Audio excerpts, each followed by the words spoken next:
কথায় আছে, অভাব যখন দরজায় এসে দাঁড়ায়, ভালোবাসা তখন জানালা দিয়ে পালায়। আবার এক মুঠো সুখের আশায় প্রতিটি দরিদ্র মানুষ ঘাম জড়ায় প্রতিটা ক্ষণ। আবার কারো কোনো মানুষের, সুখী মানুষের অথবা সাহিত্যের ভাষায় অনেকেই বলতে চায়, আমি অহংকারী ধনীর চেয়ে একজন সুবোধ দরিদ্র হয়ে বাঁচতে চাই। যে প্রাণ দরিদ্রর মুখে হাসি ফুটায়, দিন শেষে সেও হাসুক। অথবা প্রতিটি দরিদ্র প্রাণ যেন এক একটি বিচ্ছিন্ন ফুল বাগান।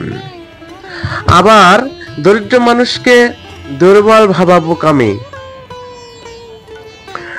আবার দরিদ্রতায় মানুষ চেনা যায়, দরিদ্রতায় অবহেলার জবাব কঠিন হয়।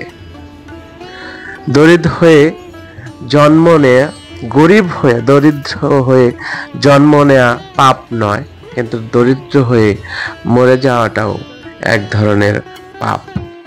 আমি প্রথমেই বলেছি যে অভাব যখন দরজায় এসে দাঁড়ায়, ভালোবাসা তখন জানালা দিয়ে পালায়। এই যে পরিশ্রম কেন করা হয়? একটু সুখের জন্য, একটু ভালো থাকার জন্য। মূলত দারিদ্র কখনো বয়স মানে না। দারিদ্র বয়স মানে না, সেহেতু দারিদ্রতা দূর করার জন্যে মানুষ অক্লান্ত পরিশ্রম করে থাকে। পৃথিবীতে বলা আছে যে সম্পদ কোনোদিনই দারিদ্রতা নিরসন করতে পারে না। যেমন ঠিক তেমনও বলা আছে, দারিদ্র আক্রমণ থেকে নিজেকে রক্ষা করো। আবার সৃষ্টিকর্তা দারিদ্রতা তৈরি করে দেন না, বরং আমরা একে অপরের সহযোগিতা করি না বলেই দারিদ্রতার সৃষ্টি হয়। আসলে দারিদ্র বলতে বেঁচে থাকার জন্য আবশ্যকীয় প্রয়োজন মেটানোর জন্য অধীনস্থ সম্পদ বা আয়ের অপর্যাপ্ততাকে বোঝায়। দারিদ্র্যের সামাজিক, অর্থনৈতিক ও রাজনৈতিক উপাদান থাকতে পারে। তো আপনারা দেখতে পাচ্ছেন আমি যে ভিডিওটা করেছি আপনাদেরকে দেখানোর উদ্দেশ্যে, যে পৃথিবীতে সবচেয়ে বড় যে উক্তিটা ছিল অস্কার ওয়াইল্ডের, যেটা অভাব যখন দরজায় এসে দাঁড়ায়, ভালোবাসা তখন জানালা দিয়েই পালিয়ে যায়।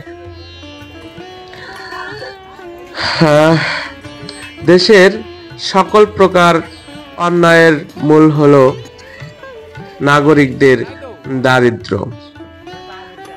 দারিদ্র মানুষের একমাত্র যেটি প্রয়োজন সেটি হচ্ছে সুযোগ। তো আমাদের অনেকের সুযোগের সমস্যা, সুযোগটা আমরা কেউ কাউকে দিয়ে থাকি না।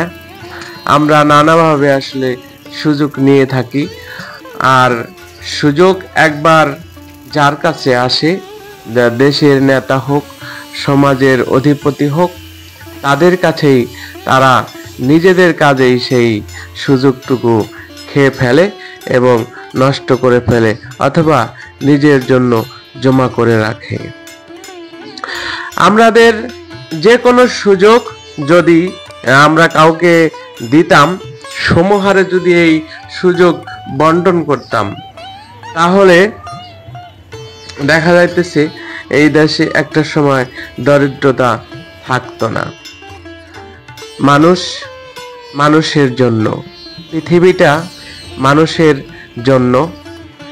আল্লাহ রব্বুল আলামিন পৃথিবীটাকে তৈরি করেছেন মানুষের জন্যে, প্রাণীর জন্যে, জীবের জন্যে, আসলে মানুষের জন্যে আমরা একে অপরের পরিপূরক।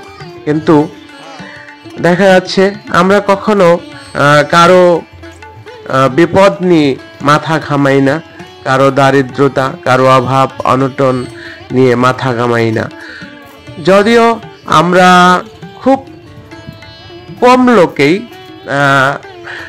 মানুষ নিয়ে ভাবি, বাদ বাকি যারা আছে তারা সবাই নিজ স্বার্থ এবং যার যার স্বার্থ নিয়ে ভাবে।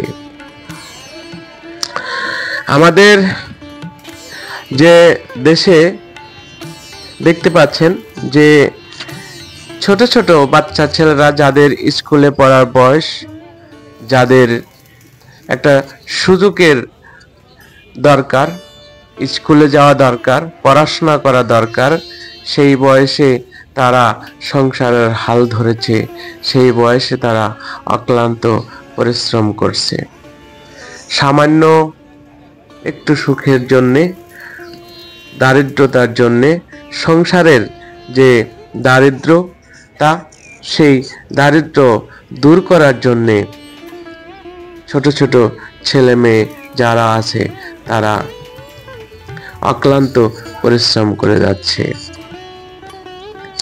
দারিদ্রতা কিভাবে দূর করা যায় সে ব্যাপারে পৃথিবীর ধনী দেশগুলোতে অসমতার বিস্ফোরণ ঘটেছে, তা ঠিক।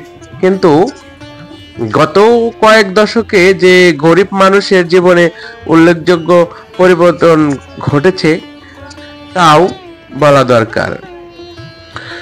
1980 থেকে 2016 সাল এই সময়ে আয়ের নিরিখে নিচের দিকে থাকা 50% মানুষের আয় দ্বিগুণ হয়েছে।